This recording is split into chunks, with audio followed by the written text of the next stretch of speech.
Pigmentation या मिलाज़मा, दोनों में फ़र्क क्या है और दोनों का ट्रीटमेंट क्या होगा? पिगमेंटेशन बेसिकली एक ब्रॉड टर्मिनोलॉजी है कि गहरा रंग है, स्याही है तो किसी किस्म की। अब उसमें फ्रेकल्स भी आ जाते हैं कि जो भूरे तिल हैं, उनका तो सन ब्लॉक लगाएं और लाइटनिंग क्रीम, लेकिन वो हमेशा समर में सन एक्सपोजर से एग्रेवेट करते हैं, तो उसके लिए बेस्ट ट्रीटमेंट Q-स्विच लेज़र ही है। और वो अगर गोरा रंग हो तो बहुत ही कमाल रिजल्ट आता है, सामने रंग पे भी थोड़े सेशन ज़्यादा लगते हैं, लेकिन Q switch is the best for freckles. अब आ जाता है पिगमेंटेशन, यानी कि अगर मेलाज़्मा हो, छाइयाँ, उसको भी according to the cause treat करना पड़ता है कि प्रेगनेंसी में हुई थी, हार्मोनल की वजह से है, या फिर हमने देखा है कि iron deficiency, vitamin D deficiency से भी बहुत छाइयाँ हो रही होती हैं। तो अंडरलाइंग न्यूट्रिशन कॉजेज़ को, फिर सन एक्सपोजर को, और फिर प्रोसीजर्स, उसमें डेफिनेटली लाइटनिंग क्रीम्स का सबसे इम्पोर्टेंट रोल है।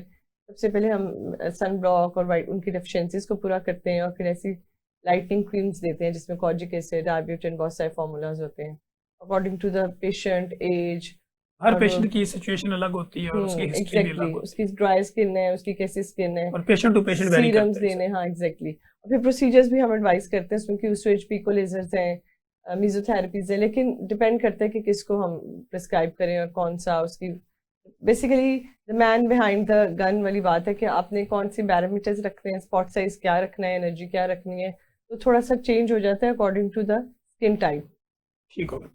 डॉक्टर साहब, अगर हम जल्दी बीमारियां यानी स्किन डिजीज की अगर बात करते हैं, तो इसको इन्वेस्टिगेट करने के लिए कोई लैब का भी रोल होता है?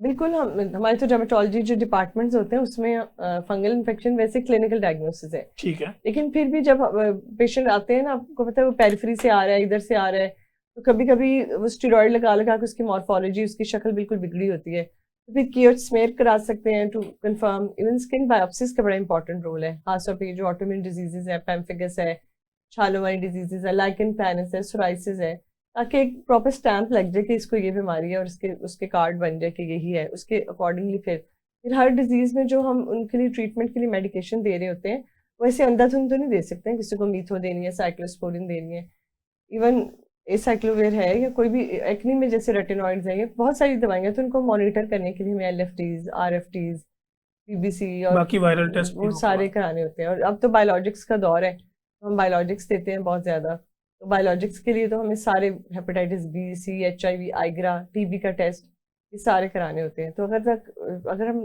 सिर्फ डर्मेटोलॉजी से रिलेटेड बात करें, तो care smear, split skin leprosy के लिए, और लेकिन वैसे हम बायोप्सी, स्किन बायोप्सी, और फिर मॉनिटर करने के लिए लैब्स ब्लड टेस्ट कराते हैं।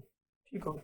डॉक्टर साहब, जैसे आपने बायोलॉजी का जिक्र किया, तो बायोलॉजिकल क्लॉक जैसे हमारी बॉडी के हर ऑर्गन का होता है, या स्किन का भी कोई बायोलॉजिकल क्लॉक है कि इसकी क्लींजिंग और सफाई का क्या टाइम है?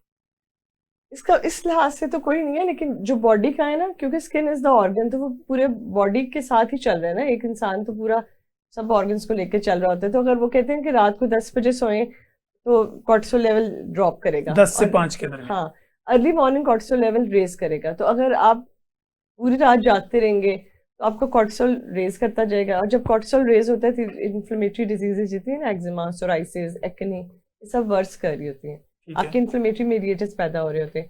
तो आइडिया है कि नाइट स्लीप लें, और फिर सोने से पहले अपना मेकअप प्रॉपर रिमूव करें, और उसके बाद प्रॉपर क्लेंजिंग करें। लेकिन वो जो ऐसे ना, लोग सोशल मीडिया पे इन्फ्लुएंसर्स को देख के लगे होते हैं, तो आपने अपनी स्किन टाइप के हिसाब से होता है, ऑयली स्किन का और है, ड्राई का और है। अब ऑयली स्किन वाले बहुत थिक मॉइस्चराइजर्स लगा दें, बहुत थिक क्रीम, सन ब्लॉक लगा दें, तो एक्ने वर्स हो जाएगी।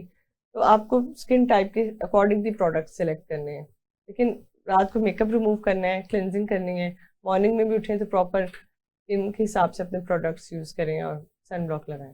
ठीक होगा। डॉक्टर साहब, डर्मास्कोपी क्या होती है और इसका तशखीस में क्या किरदार है?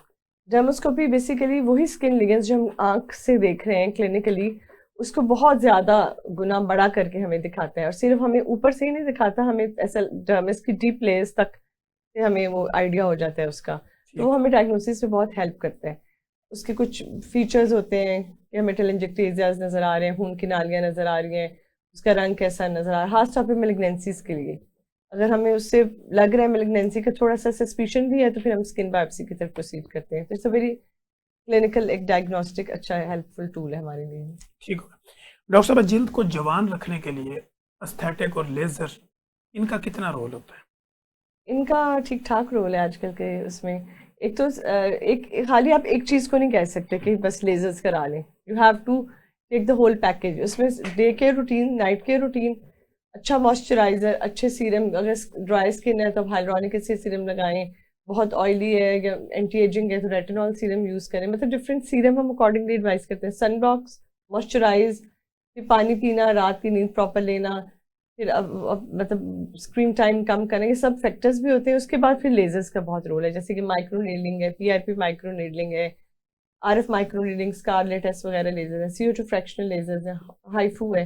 ये सब हैं जो कि डिफरेंट लेवल्स पे एक्ट करते हैं। डर्मिस पे सुपरफिशियल के लिए लेते हैं, डर्मिस के लिए लेते हैं, और फिर बोटॉक्स है जो कि डायनामिक रिंकल्स को, यानी अगर हम बात कर रहे हैं, हम एक्सप्रेशन शो कर रहे हैं, और फिर हमें जो रिंकल्स पड़ रहे हैं उनको ट्रीट करने के लिए बोटॉक्स है। लेकिन विद एज सेगिंग हो गई है, गालें बिल्कुल पिचक गई हैं, अंडर आए आपका हॉलोनेस हो गया, तो उसके लिए फिलर्स होते हैं। ठीक होगा। डॉक्टर साहब, डर्मेटोलॉजी में एंटीबायोटिक का यूज़ कब और कैसे करना चाहिए?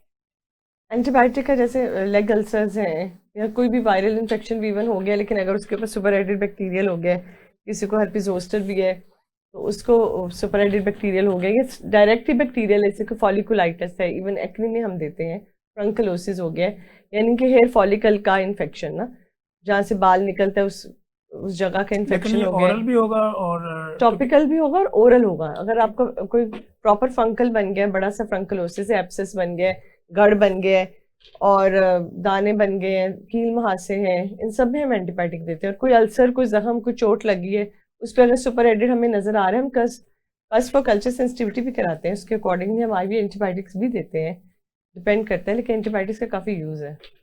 ठीक होगा। डॉक्टर साहब, जैसे कि हमने लेज़र थेरेपी का जिक्र किया था, तो अगर हम ये बात करें कि एक्नी, फिर उसके अलावा पिगमेंटेशन है, स्कार्स बन जाते हैं बॉडी के ऊपर, या आपकी झुर्रियाँ पड़ जाती हैं, तो लेज़र इसमें कितना इफेक्टिव रोल अदा करता एक्ने के लिए IPL कर सकते हैं। एक्ने के लिए तो बेसिकली केमिकल पील्स हैं ज़्यादा ज़्यादा, इसके लिए थेरेपी ओरल और टॉपिकल ही ज़्यादा इफेक्टिव है। लेकिन अगर एडजुवेंट के तौर पे, या कोई ऐसी पेशेंट है, वो प्रेग्नेंट है, वो कह रही है कि जी मैं नहीं खाना चाहती कोई दवाइयाँ, बिल्कुल सिर्फ लगा सकती है थोड़ी बहुत, तो फिर उसके लिए हम केमिकल पील्स और इन चीज़ों में जा सकते हैं। तो रोल है, it's not the first line but can be helpful कि एडजुवेंट साथ हम एड ऑन कर सकते हैं।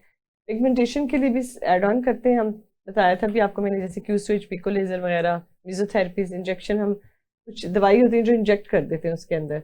और एंटी एजिंग में तो लेजर ठीक ठाक इफेक्टिव रोल प्ले करते हैं ना, जैसे कॉलेजन इंडक्शन होती है, आपकी जो एज के साथ कॉलेजन इलास्टिन कम हो जाता है ना, तो प्रोसीजर्स कुछ ऐसे हैं जिससे हम इंक्रीज कर सकते हैं कॉलेजन को और इलास्टिन को, तो उन लेजर्स का अच्छा सा इफेक्ट है, अच्छा सा एक रोल है।